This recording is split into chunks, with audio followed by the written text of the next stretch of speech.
All right, and welcome into the BettingPros College Football Show.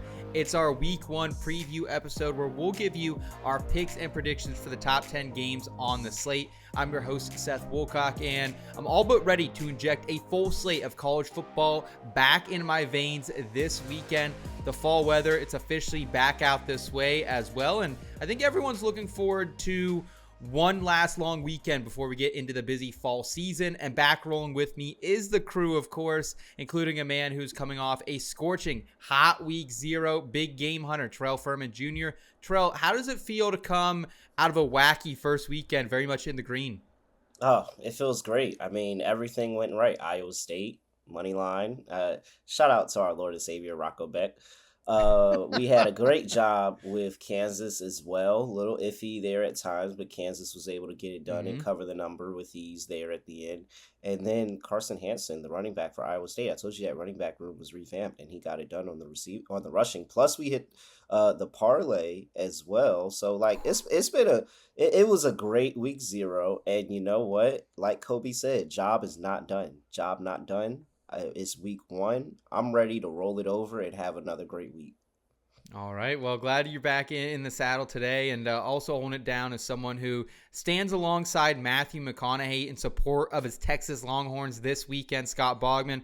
Boggs, how are you today? Hook 'em as always. And what movie holds the number 1 spot in your McConaughey rankings? Oh, man. We Are Marshall's pretty strong. A little sappy, but I love the story of it is pretty good, but there's so many good McConaughey movies. I mean, I'm not gonna sit here and list them all. So, look, we're enjoying all of the talk leading up to the Ohio State Texas game. Obviously, you guys know I'm dialed in for that. I'm ready for that 11 a.m. kickoff my time here in Houston. So ready to watch that. Excited, but there are more plays for week 1 that I like that I thought I was gonna like, which makes me a little nervous. A lot of dogs. I went through and looked like this, just a lot of massive point spreads this week. 10 FBS versus FBS games with spreads over 20 points. Lots of home dogs, 10 that are within a touchdown. There's 3 home dogs that are getting more than a touchdown, but it's not good matchups. It's Southern Miss catching 13.5 against Miss State, FSU getting 14 against Bama, Sam Houston getting 9.5 against UNLV. So not a lot great there. Yeah. Home favorites in close games. After Ohio State and Clemson, it's Tulane, Temple, Utah State, Oregon State that you can take. And then home favorites with with a lot of juice. There's I think another 10 games in there between 18.5 and 8.5. So a lot of big spreads, but with a lot of non-con and a lot of FCS matchups that you're going to see, there's just a lot of mismatches this week. So to me, it's like finding a favorite I like and trying not to find a reason I hate it. Right. That's what I did. And there were more games that I came away with laying points that I liked than I typically would on a normal week. So I'm going to be picking a lot of favorites in these mismatches, I feel like, this week. All right. Well, I'm excited to dive into that with you. Also, Dazed and Confused. Can we give Dazed and Confused a little respect, man? Of course, but that's like the creepiest character he ever played. Oh, but I don't like the character. I guess so. I think it's maybe his most iconic role as well. Didn't we cancel that character? You know what I mean? I guess. That's a good point. It is 2025. But before we get going, shout out to everyone who is hanging out with us either on the BettingPros YouTube channel or the audio feed. The easiest free way to support us, give this video a thumbs up if you enjoy college football betting content. And if you're new, make sure you're subscribing to the channel so you don't miss a moment of coverage this season. Great to see so many of our regular listeners back in the comments of our early lines episode this week. So do the same here. Let us know your best bets for week 1. What are you tailing of ours? What are you fading? We want to hear from you. And let's go ahead and jump into the week 1 college football picks and predictions. And we'll go ahead and start in Tampa Bay on Thursday night at 5:30 p.m. Eastern time, where the spread has actually shrunk since our earlier lines episode this week, leaving the 25th ranked Boise State Broncos as 5.5-point favorites against the South Florida Bulls. This is a matchup between two pretty solid G6 teams, I would say. Boise State, they won 12 games last year, of course, won the Mountain West Championship, advanced to the college football playoff, and they will have no Ashton Genty in this game. Meanwhile, the Bulls, they were 7-6, but they do get veteran dual threat quarterback Byron Brown back under center here this week, and as well as a lot of their defense that's returning. So it's a clean bill of health for both of these squads, and our projections are showing that this should actually be closer to a 9.5 point spread. So Terrell, do you agree that there is some EV on the Broncos here? I think so. I'm not 100% there, but I just have a lot more question marks on the South Florida side of ball than I do Boise State. I know Boise State offense should still be really, really good with Madsen still at the helm. And the running backs, I mean, Jinty is gone, so everybody's just kind of assuming that this running back room is going to take a big fall off in production. And I don't even think so. Like, I think that Malik Sherrod and Sire Gaines are both really, really good. The offensive line is great. They got 99 career starts with 2 NFL prospects along the line. I think that the offense is actually going to be very comparable to what they did last year. Whereas South Florida, Bynum Brown is back from injury, so we'll see the question marks there. He was a quote-unquote surprise starter last year before he even got hurt. And they're missing the school all-time leader in receiving. So I just don't know how good this offense is going to be. The top 3 running backs lead. The defense is veteran, and they're bringing back a lot. But I don't know if it's good enough for Boise State. So I'm not necessarily there laying the points with Boise State, even though I probably should. But I like that Boise State team total over 34.5. I think Boise is going to have a great offense like they did last year, and it's all going to continue to click for them even without GT. Okay, so team's point total for Terrell here. Boggs, do you have a play in this game? Yeah, I like the under in this game. And I think that Boise State is missing a gigantic piece in Ashton Genty. Like, I do think that they're going to be good. I think people are underrating them. There's a lot of talk about South Florida upset in this game, which wouldn't be the most shocking thing. They're at home, right? You take away the quote-unquote heart of this offense with Ashton Genty, maybe this is a completely different Boise State team. But I don't think that's giving enough credit to the Boise State defense and what they did last year in getting this team to the playoff, right? And I think really South Florida is kind of capped by Brown. Like this, they live or die by Byron Brown. So if he doesn't have a good game, I don't think South Florida's offense does. So I like with figuring it out for week 1, Boise State without their star player in Ashton Genty to score less than they typically do. Doesn't mean that they'll go, it doesn't mean that they won't score points, but I think the defense also holds South Florida to a low point total. So for me, the under is a play in this game. I am following the public, which I know Terrell doesn't typically love following the money, but I think that they have it right on this one. And while we start to see that number slide towards South Florida, I'm more and more willing to jump on Boise State here as well. Ooh. Okay. All right. Well, so we got some totals action there on Thursday. Let's pick things up on Friday night in Boulder, where the Georgia Tech Yellow Jackets are 4-point road favorites against a new-look Colorado Buffaloes team. Tech has some new faces on the defense and in the receiving core. We do have veteran quarterback Haynes King and running back Jamal Haynes still leading the way after back-to-back 7-6 seasons under Brent Key. And this just in as well, just a little bit ago, this came across the wire. It will be Liberty transfer quarterback Caden Salter under center for Deion Sanders' squad. However, he could be without top running back Dallin Hayden, who is doubtful for this game. The BP projections have this right at a 3.5 point line. What say you, Bogman? I say I hate this game. I do not like it at all. I think that Colorado is the better team here. Wow. Slightly. I think there's more talented and they're at home. My lean is towards taking the points, I guess. But I just don't like this game. Because we heard Juju Lewis is going to play as well. So you're going to do this dueling quarterback weird stuff at Colorado, which makes me just less confident in what they have. Georgia Tech is a team that if you make mistakes, they will absolutely eat you alive. So how many mistakes is Colorado going to make? Are they going to make enough, or are they just going to put the boots to this squad like they did to TCU a couple years ago in week 1, and no one saw that coming as well? So I don't like this game. I think it's going to be very tight. I like Haynes King. I like what Georgia Tech has on defense as well. I think we talked about it in particular the other day, Seth. Can they take this next step? Can they really move themselves in here? And it's Haynes. It's kind of the problem that we saw with South Florida. It's like Haynes King. I like Jamal Haynes. They're losing Eric Singleton though, right? So what is this wide receiver room going to look like? I like Rutherford. I like the O-line. I just think that Colorado has a lot of talent and they're at home. So I don't really want to mess with this one week 1, excuse me. They also did get Eric Rivers to transfer in, who was one of the best receivers in the G6 last year. So I think the receiving core will be a little bit better than given credit for, but I understand the concerns. Terrell, do you have similar concerns to Bogman? Absolutely not. No, you guys hate Colorado on here. This is the same thing as last year. I got to come in here and be the voice of reason. I am the Georgia Tech whisperer. I know what's going on with this team.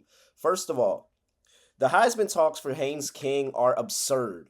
I understand he had a better year as a quarterback last year.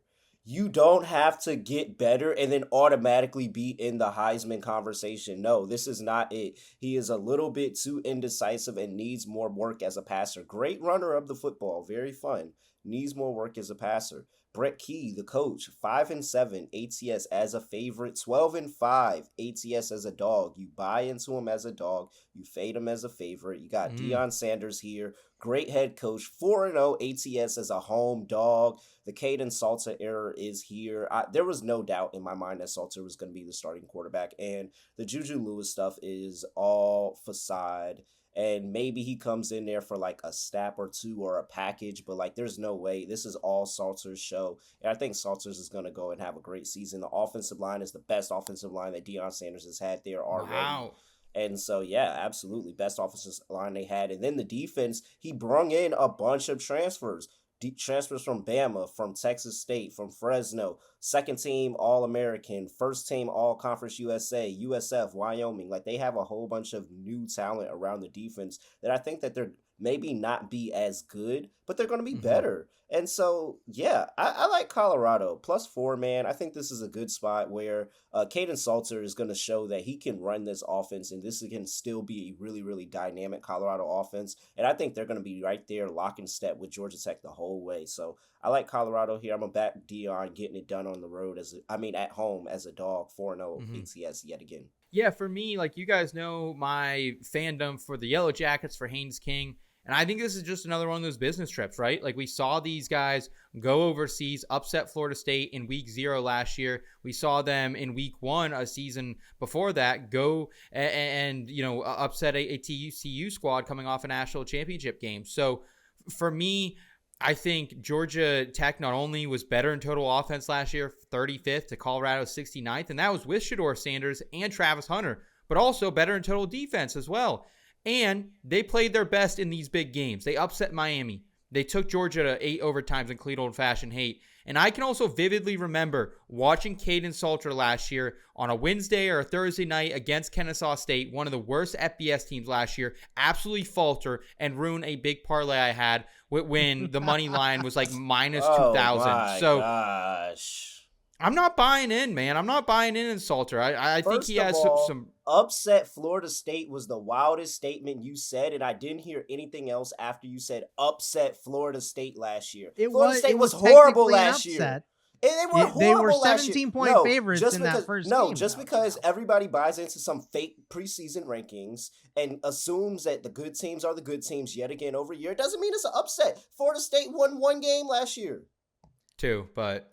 I mean, they were a favorite by the betting standpoint. I said that on purpose just so that you could correct me and say 2, so you could realize how crazy you sound talking about upset Florida State. Oh my gosh! Why are you mad about this one though? You're really the Florida State thing was upset Florida State. Just say they were 17-point dogs in that game, brother. He could have. I know. I bet them outright. I know, and it was 10 or like 14 or something. Stir the pot. But no, upset Florida State was where you lost me. Upset Florida State. Well, for me, wait till we talk about Florida State today. I mean, this is a 4-point game, right? Colorado is replacing a ton on offense, so they're bringing in a bunch of transfers. I'll agree with you, Terrell, and this is why I said that I lean towards Colorado. I think their roster is better.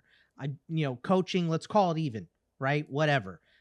Colorado's at home also, Seth. Elevation. So they're a little bit I'm not too worried about elevation. Not a little bit. Now, they're playing at elevation, yes, but that's not a factor that I'm really putting in here. But to your point, it does make a difference.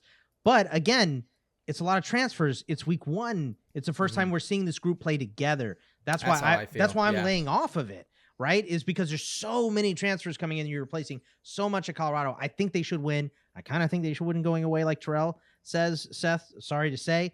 But Georgia Tech is absolutely one of those teams that if you make mistakes, and that is definitely within the realm of possibility for a brand new Colorado offense, Georgia Tech will capitalize on them. So I don't like this game at all. Give me the Tech money line, -127. I used a 50% boost at FanDuel to get that. So I'm forgetting the points, and I'm just taking a side here. But yeah, it looks like I'm on a little bit of an island. But let's go ahead. Let's get to the main course. The top-ranked Texas Longhorns are catching 2.5 points on the road in Columbus to battle the defending national champions and third-ranked Ohio State Buckeyes. No line movement on the spread so far this week. OSU does have starting defensive tackle Edric Houston listed as questionable heading in. Texas has a few injuries they're monitoring on their offensive line, but should be healthy otherwise. Our projections agree this line should be right around 2.5. Do you agree with that, Terrell?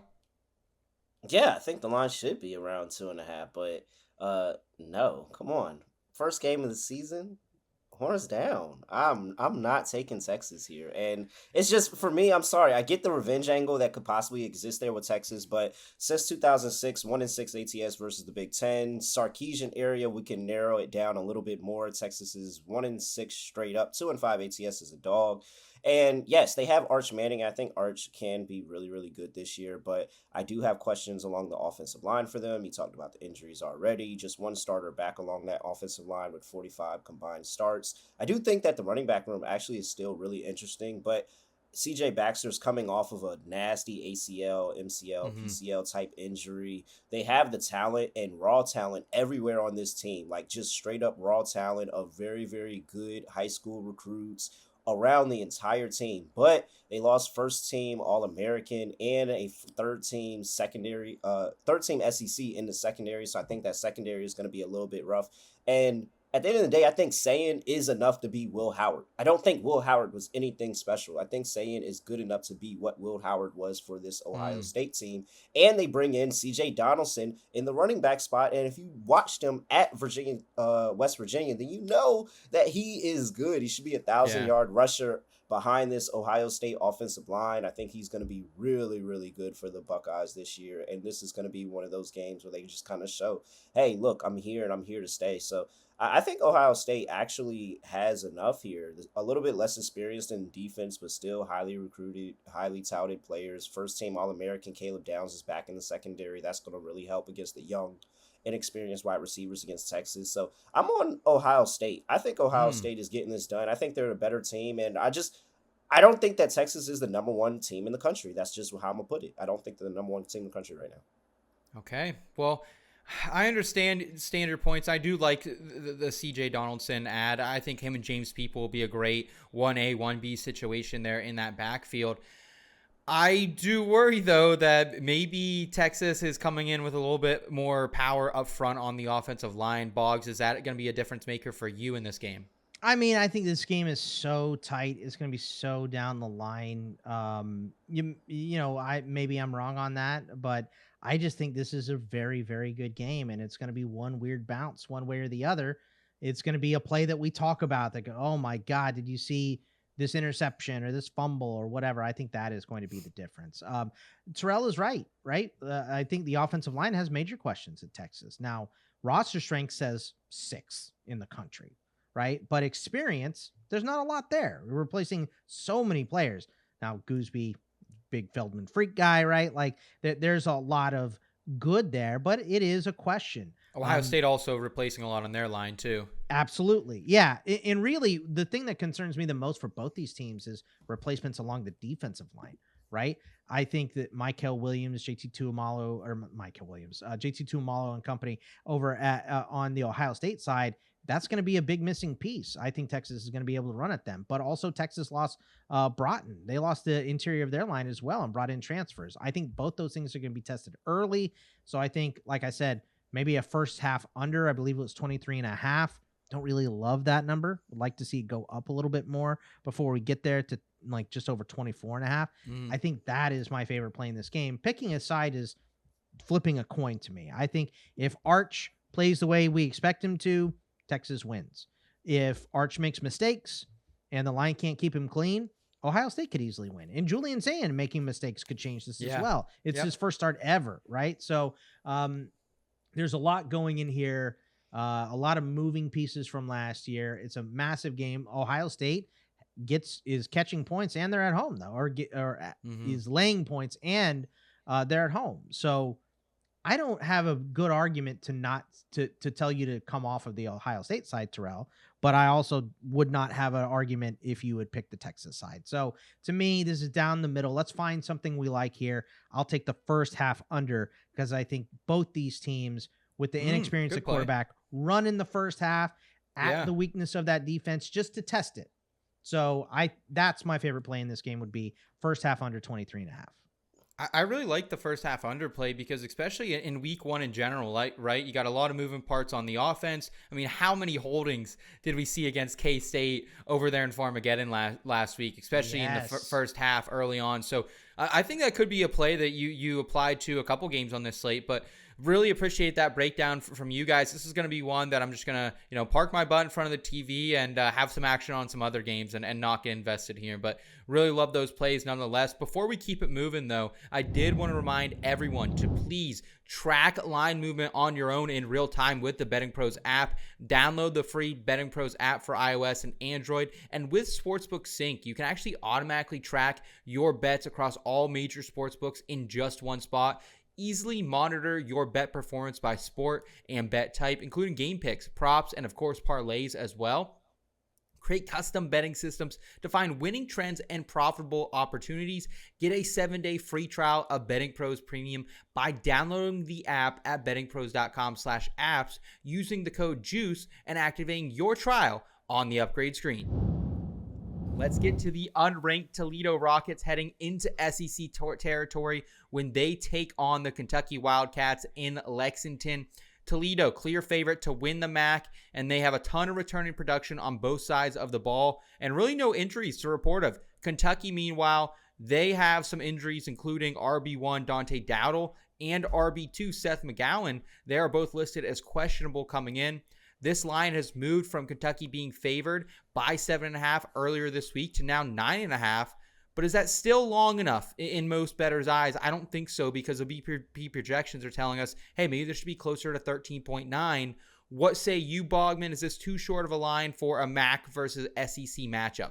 Yeah, we talked about it before. I know you're a big Toledo fan, but go Rockets. Yeah, look, that's Kentucky... the only reason we're talking about this game. Look, Kentucky gets some juice on offense with Calzada coming over, right? 35 touchdowns, 9 picks at Incarnate Word. They just need to score points. And we talked about this before, Seth. Like, the SEC versus the MAC is not a very good matchup most of the time, right?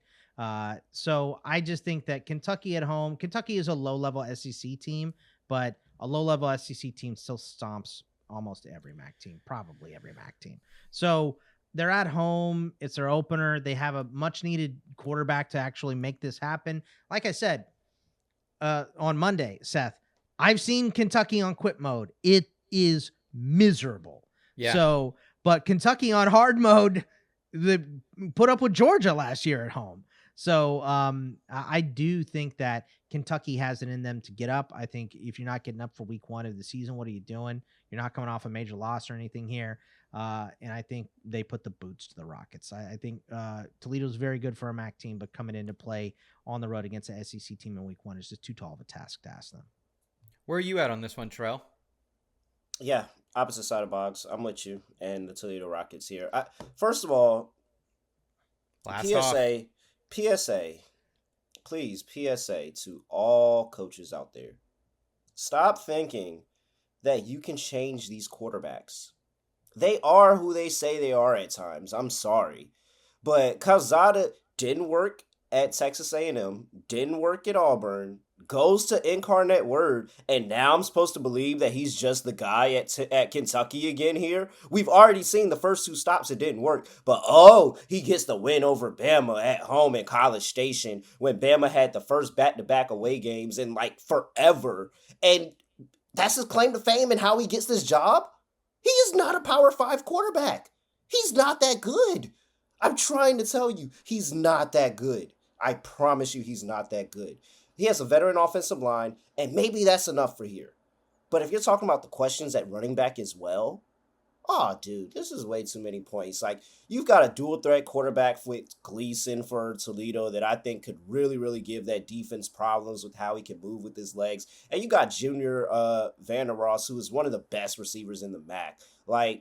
I trust the secondary of Toledo. I think they'll be able to stay with those receivers and just give some nasty looks to Calzada, who can throw interceptions and be off target with the football. I do not believe in him as a quarterback, so I will not be laying a big number with Kentucky at all this year. I'm very much on Toledo. I think they could get it done, and I wouldn't be surprised if they get an outright victory here, but I'll take the 9.5 for sure. Yeah, hey, that's why I picked this game, because I knew there were going to be some dissenters on both sides. And to me, I really do believe Toledo is the better team despite the inferior overall recruiting. And I think even the AP voters agree. I mean, they were in the other receiving vote category as well. And Kentucky, 114th in total offense last season. I don't see that getting much better with Big Zach Calzada here. And Toledo 86, again, those numbers are a little bit skewed based on the competition, but Kentucky was a top 50 defense. Toledo right outside the top 50 defense as well. And Kentucky lost a ton in the portal. We can't overlook that too. They lost a lot. And the Rockets are always showing up in big games in the non-con here, Terrell. Last year, they beat Mississippi State 41-17 last season in Starkville. SEC. They also kept...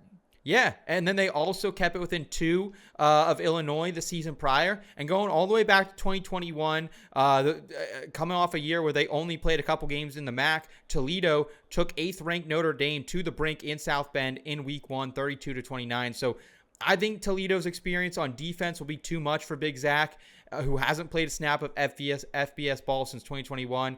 Especially without his top running backs. I think he won't be able to get out to a big lead, and Toledo keeps this close. I don't know if they win it, but I think they keep it close. Give me the 9.5 as well. Cutter Boley, big-time prospect, miserable last year. But if Calzada fails, maybe an off-season for Boley would be better. So yeah, well, shows you how poor that room was that Calzada comes out of it, right? So I mean, it's not a good room, but I like it's the trenches for me. It's the O line. I get it. Kentucky and the D line of Kentucky versus Toledo. So if they can beat the size, it's the what? It's the quarterback for me. I understand think Calzada that sucks. Tucker Gleason, baby. I understand that, but if he's handing the ball off and making the most of his opportunities, maybe he's better. A lot of experience, and he was 35-9. Touchdown to picks last year. We saw improvement last year. Doesn't mean he's going to be good for Kentucky. It doesn't mean he's going to beat Toledo either, but I like the difference on the line to me is what I like. Okay. Another early kickoff takes us to Atlanta, where the 24th ranked Volunteers are still between a 13.5 to a 14.5 point favorite against the Syracuse Orange. App State transfer Joey Aguilar, he's expected to start for the Vols. They will be without a starting cornerback on defense who's out with a knee injury. They also have their top tight end and 2 wide receivers questionable heading into this one, which could be trouble because this is a very brand new wide receiver core. They lost Squirrel White and company over the offseason. Meanwhile, talk about losses. Syracuse, they lost their top quarterback, Kyle McCord, running back, LaQuint Allen, their top receiver, Trevor Pena. He's now a Penn State Nittany Lion. And Oronde Gadsden Jr., he at tight end. He's also in the NFL now, Los Angeles Chargers. So I think that they're going to have their hands tied behind their back a little bit here on offense. Notre Dame quarterback transfer, Steve Angeli, he will be under center. That leads the BP projection showing massive value on Tennessee. Do you agree with that, Terrell? No, I don't think so. I think it's a lot of points, to be honest. But I didn't get there on the side. I just like the under. Give me under 50.5. I think that both of these two teams lost so much production offensively, and they're still trying to figure it out. Both new quarterbacks.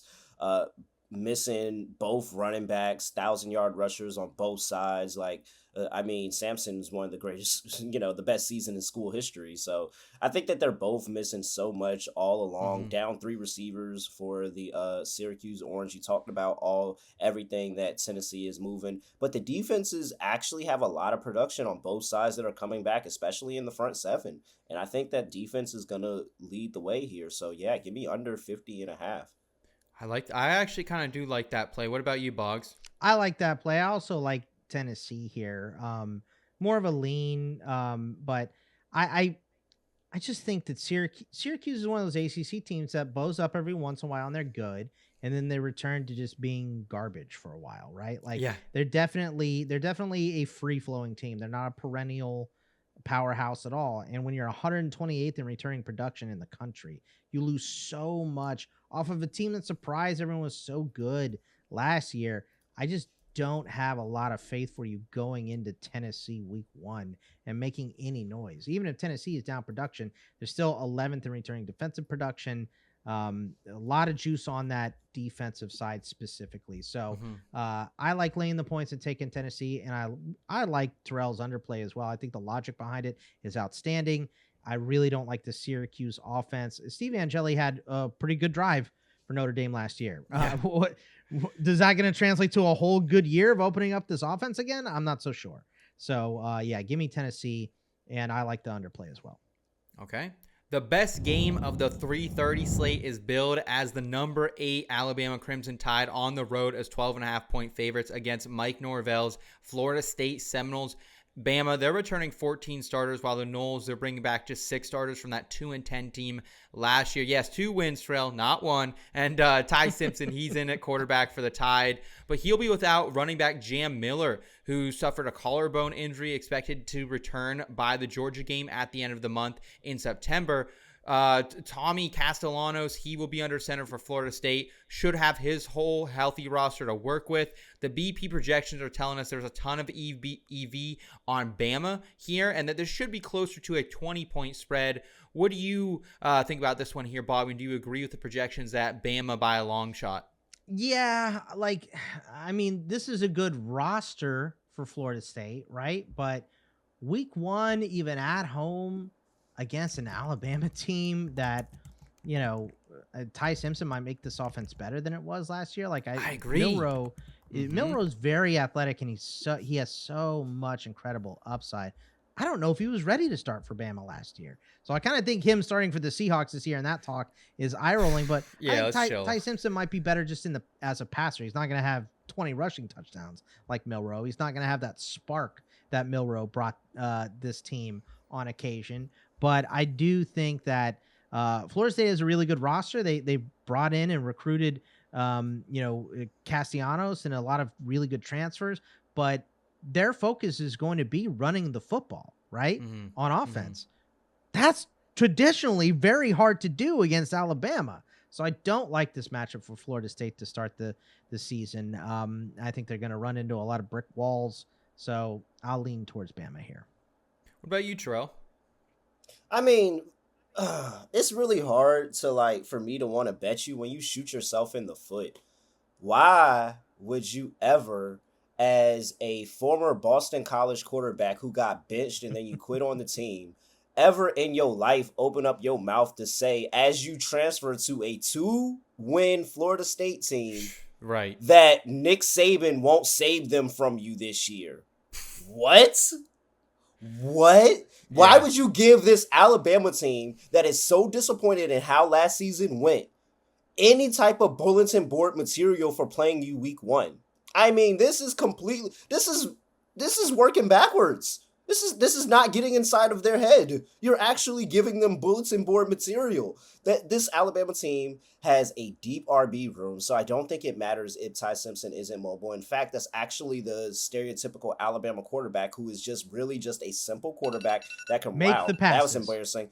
That a very simple quarterback that could make the passes and hand the ball off, and you use all the other really good skill position players like Ryan Williams, Jeremy Bernard, and the strong offensive line that they had. By the way, DeBauer, 13-2-1 in the first 4 weeks of the season in his career.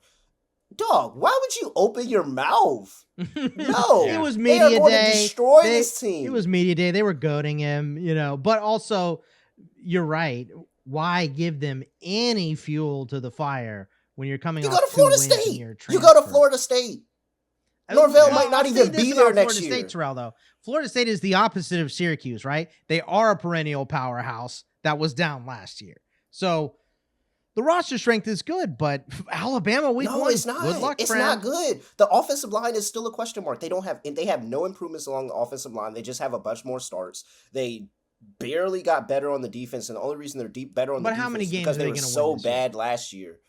They may win 4 games, which is double. So, okay, I guess that's great. It's not going to be this game against Alabama. No, I still think they can make a lock. Alabama, lay 13.5. They are going to beat the crap out of Florida State. Yeah, I agree. I laid 2 units on it. I think anything under 2 touchdowns is more than enough for me.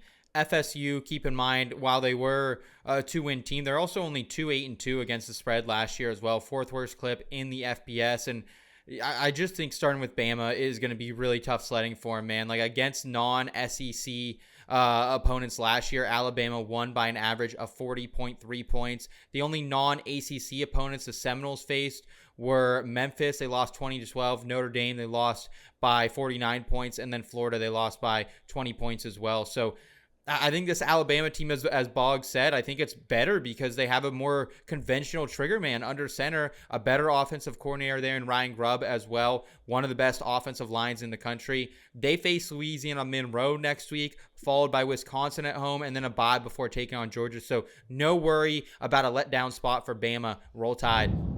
We have another top 10 matchup getting underway in South Carolina Saturday night. And at prime time with the number 9 LSU Tigers meet the number 4 Clemson Tigers. Not much line movement since earlier the week, or no injuries to report as well. BP projections also not showing an edge on either side of this one. It's going to be tight, Terrell, but you know me, you know how I like to fade LSU under Brian Kelly. Are you thinking the same thing here with the Clemson Tigers and Dabo Swinney, who now using the transfer portal a little bit? Nah, I think I'm actually going to back him here. It seems like he's really taking the fact that they haven't won an opener at all in the 3 seasons that he's been there, and he's taking it to heart, and he's posting it and telling everybody, and hey, we need to get ready for week 1. We're going on the road to Death Valley, the Battle of Death Valley here, and we've got to be prepared. And I think the defense is improved from last year. Only allowed 24 points per game. I think they're going to be better than that. Nussmeier should be improved, and they have a bunch of talent around them. And Clemson has to figure out replacing Maffa. The defense still is going to be really, really solid. Like, I think that this is really just a tight game all the way. And I'm just not walking into Klubnik having this Heisman performance in that first game. Matter of fact, Clemson and Klubnik both actually are not really good in the openers. Clemson 4-4 straight up, 2-6 ATS in the last 8 openers. So I like the points here. Give me 4 points. I'm getting over a field goal here. I like taking over a field goal. Give me LSU +4. Bogman? I think both can be correct. Give me Clemson on the money line and let Terrell have his 4, right? I think we might be able to thread this needle. I think this is a very, very close game. I like Clemson because they're at home. They have the number 1 returning production in the nation. First on offense, 5th on defense. Mm-hmm. So much NFL talent. Like you said, Dabo has opened up the portal, but LSU had like one major issue last year. It was the secondary, and they went out and plugged those holes with the transfer portal. LSU was number 1 in roster strength in the country this year, based on the stuff that I look at. So I really think LSU is probably the better team. But going on the road, having to put it together against the team with the best returning production in the country and NFL talent at every position on the field, I think it's a tall task to ask week 1 for LSU to do that. So I like Clemson, but if you want against the spread, the money is flowing towards LSU right now. I would wait and see if this drops to 2.5, or I would just say Clemson on the money line and pair it with another bet that you like in a parlay or something to add juice. So I'm on the Clemson side here, but this is obviously going to be such a fun game. This is why you're going to get Texas, Ohio State, and then later you're going to get LSU, Clemson. What a great day, man. It's going to be sensational. I can't wait. Do not text me. Do not tweet me. Do not beat me. Like, you're not reaching me because my butt's going to be on the couch all day. Already did the landscaping for this week, so I will be ready to enjoy one full day of college football. He got it done before Saturday. Thursday. He's ready for that Thursday slate too. I'm ready. I'm ready, baby. Let's go. Do you want to track all your wagers in one place? I know it's difficult. We got landscaping, we got mowing to do, we got all these other things going on in our life, but you can actually do it with the BettingPros pick tracker. It syncs up with your sports books to tally which picks hit and which miss. Plus, it gives you a live look at what the public is doing. So you can know in real time whether you should be fading these plays, maybe you should be backing them. Track your picks today with the BettingPros pick tracker at bettingpros.com/tracking or on the BettingPros sports betting app. On Sunday afternoon, the fun continues with the Virginia Tech Hokies traveling to Atlanta, where they are 7.5 to 8.5 point dogs against the 13th ranked South Carolina Gamecocks. Despite the hype for Lenore Sellers and company and no injuries for South Carolina to speak of, this line has not moved since earlier in the week when we visited at Bogman. Meanwhile, though, Va Tech, they could be without their starting running back, Bowling Green transfer Terrian Stewart, and their right guard Brody Meadows. So projections do have a slight shade towards the Gamecocks. What about you, Bogman? Yeah, I would lean towards South Carolina, but the big question here is what I said before: is can Va Tech keep up offensively with South Carolina here? And that's the question. We talked about Drones, right? Drones is a very good, experienced quarterback. But I don't know that he has the juice to do it against an SEC defense, right? This South Carolina defense is still very, very strong. Ranked 43rd, they're ranked right now 41st nationally. I think Dylan Stewart is one of the best players in college football on the defensive side of the ball. I think he's going to kind of be an issue. We saw Va Tech come out struggling last year in week 1 as well. So I really like Lenore Sellers. I like what they're doing there, but this is a lean. I don't really love this game. I lean towards South Carolina. What about you, Terrell? I know Bogman and I earlier in the week, we were looking, can we get a 6.5 for South Carolina? It looks like it's not going to move in that direction unless you have some type of boost equity offered by a sports book. So where do you move and land on this current line that we do have offered? Well, I would hope that the contingent was waiting for my thoughts on this game because, close ties to the South Carolina program, close ties to the Virginia Tech program. To let you know, Virginia Tech plus the points is the way to go here. Wow. And there's just a little bit overhype in South Carolina and what they were from last year. They lost a lot of NFL production. You've got the sophomore second year kind of slump there for Sellers, just a little bit. Not saying it's a lot, but just a little bit. Especially he got some money in the offseason. They stayed loyal to South Carolina. Like, I understand it. And also Beamer, this is a big game for him. Frank Beamer is Virginia Tech. That's Virginia Tech. Like, and so Shane, his son, being able to coach against them, he's been talking about it. But I think this Virginia Tech team knows that too, and I think they're going to give it to him as well. Drones was hurt playing with a sprained MCL a lot of last season, so I don't think that you were really seeing the best version of him. Plus, Virginia Tech brings in a lot of transfers on the defensive side of the ball. I think that side of the ball is going to be so much better for Virginia Tech this year that this is going to be one of those kind of ugly games that Virginia Tech just finds themselves in on the road. I think South Carolina may get an outright win, but I definitely like Virginia Tech plus the points, and that plus money on the dog is enough for me to sprinkle. All right, Terrell taking the dogs once again here, saying not so fast, my friends. Enjoy it. It's another top 10 matchup in South Beach on Sunday night as well with the 6th-ranked Notre Dame Fighting Irish. They're coming in as a 2.5-point favorite on the road over the 10th-ranked Miami Hurricanes. CJ Carr will be taking over at quarterback for the Irish, a team that's returning 11 starters and will have a roster at full health behind him to begin the season. Carson Beck, on the other hand, he's getting his first test as Miami Hurricane, and he should have a full allotment of weapons around him and up front, although We talked about it on our earlier show this week that they've lost a ton in the receiving core. All 3 receivers are gone. The running back's gone. The tight end is now Seattle Seahawk and Elijah Arroyo as well. So BP projections are confirming this line should be right around where it is, 2.5 to 3 points. So where are we going here, Terrell? Is this somewhere where it's time to hammer down on the Irish? I mean, like, can he keep a I straight mean, face? if you guys want to, Mario Cristobal went and got Carson Beck. All right, man. Mario Cristobal across the back for the rest of the season. All right. Mario Cristobal 0-4 ATS last 4 games against top 10 teams.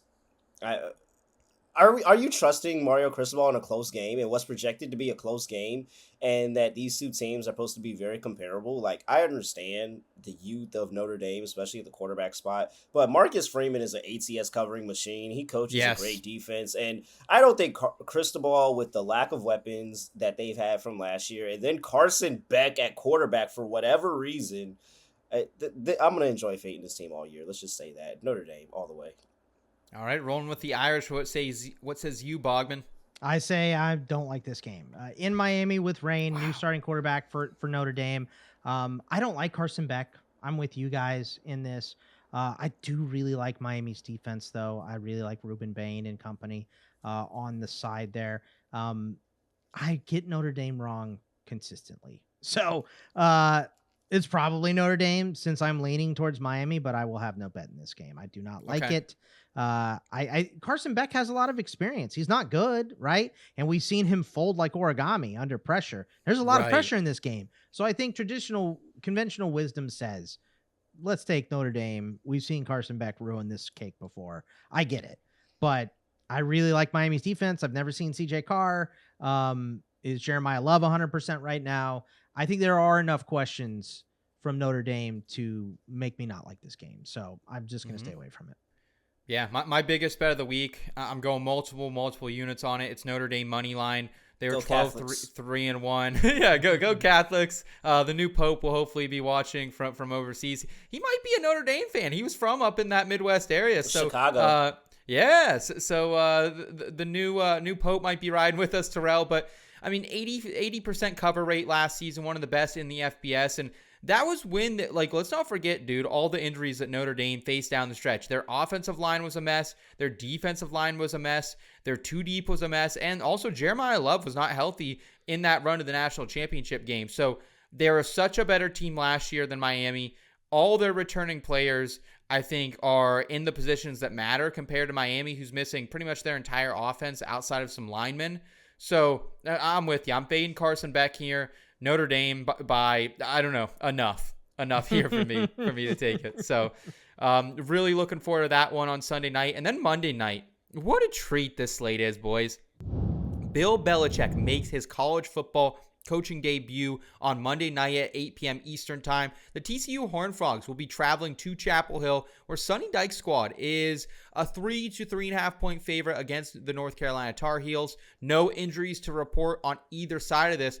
And the projections this week will get you up. They love the Horned Frogs. They think there should be closer to an 8-point line. They're showing 22% expected value on the Horned Frogs if you're willing to lay it. Are you, Terrell? No, absolutely not.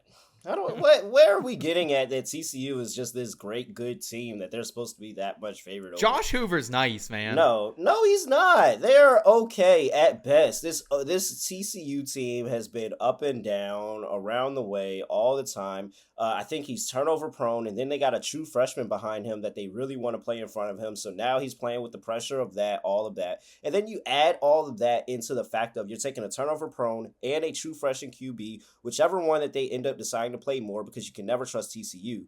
And you're giving them against Bill Belichick, that defensive mind, who, by the way, got his guys. He's got 17 overall transfers coming in on this defense with 5 starters. So he's got a lot of talent coming in. And then on the offensive side of the ball, we got Gio Lopez from South Alabama. Do you guys not remember us betting Gio Lopez last year and how good he was on that South Alabama team? And he's got an offensive line that has 155 career starts. Like, I don't understand the thought process of let's fade Bill Belichick this first first week because there's been nothing that's been talked about more this entire offseason. Bill Belichick, his girlfriend, all of that. And what happened the last time TCU went to go play week 1, a team that had been talked about all the way through the offseason? They took a L to Deion in Colorado. This is Bill Belichick and UNC all day. He's going to set a statement, and TCU can't be trusted. Boggs, it's a nah from me, dog, on just betting this game in general. What about you? Hard pass. I'm with you, Seth, on this one. Like, listen, you can roll your eyes, Terrell, and I don't mind that the take that Bill Belichick is a technician that will stomp Sonny Dykes and company into the ground. But I also don't mind the fact that, hey, Bill Belichick, had the best quarterback in the world ever for a long time in his career. Maybe he's not as good as we think, and the college level is going to be tough for him. We've seen the college level humble a lot of NFL coaches. We've seen the NFL humble its fair share of college coaches as well. It's a different game. And I think that TCU comes in with experience here. I would lean towards them, but I'm a hard pass on this game. I don't want any part of it. I don't think I can pretend to know what UNC is going to look like coming out the gate. And I know that I am lukewarm on TCU, right? A lot of experience with Hoover. I think this is a better team than the post getting stomped by Georgia in the national championship team that got rolled up by Colorado in that awesome offense. But I'm going to stay away from this one. This is a fun one to bet. We'll find some player props for it on Friday, but I'm not going to take a side or a total in this game. Okay. All right, gentlemen, before we get out of here real quickly, give me your best bet of week number 1 for the college football season. Terrell, start us out, man. Dude, how do you talk crap about Bama? Like, what? Nick Saban can't save you. Like, they don't have still one of the top recruiting classes in the nation, and you got benched at Boston College. Alabama laying 13.5 all day. Boggs? I'm going to lay a bunch of points here. We're going to lay 23.5 for Indiana versus Old Dominion. And my question is ODU going to score at all? When Indiana had the chance to put the boots in an opponent last year, they did it. 7 of 11 wins were by 24 or more points last season. Some of those games were Power 4 teams, UCLA, Nebraska, Michigan State, Purdue. They all beat those guys by more than 24 points. You can't replace the magic from last season, but Mendoza comes over from Cal. I think he could be better than Rourke, and he has 32nd in total returning production, 38th on offense, 24th on defense. They have a top 25 transfer class as well. So Mendoza, Hemby, Coogan on offense. They plugged the holes on defense. ODU surprised South Carolina last year in week 1. I don't think Coach Sig is going to let that happen to his guys at all. Google him. He beats guys. He beats opposing teams by a lot. So when they get a chance to put the boots in somebody, they do it. And I think they are going to smoke Old Dominion. Give me the Notre Dame money line, minus 130 ESPN bet. I'm going 4 units down on it. I don't care. I don't care about the weather. I don't care. I'm going to keep fading Mario Cristobal. I'm going to keep fading Carson Beck. It's what we do best here on the Betting Pros College Football Show. And that's also going to do it for us on this week 1 episode. Still to come later this week and every single week here on the channel, Boggs Best Bets and our parlay picks. So make sure you're tuning in for those. And let us know down in the comments below your favorite week 1 picks. And while you're here, make sure you're smashing that like button and subscribing to the channel as well if you're new, so you don't miss a second of CFB coverage this season. For Scott Bogman and Terrell Hot Money Furman Jr., I'm Seth Woolcock. Take care, y'all.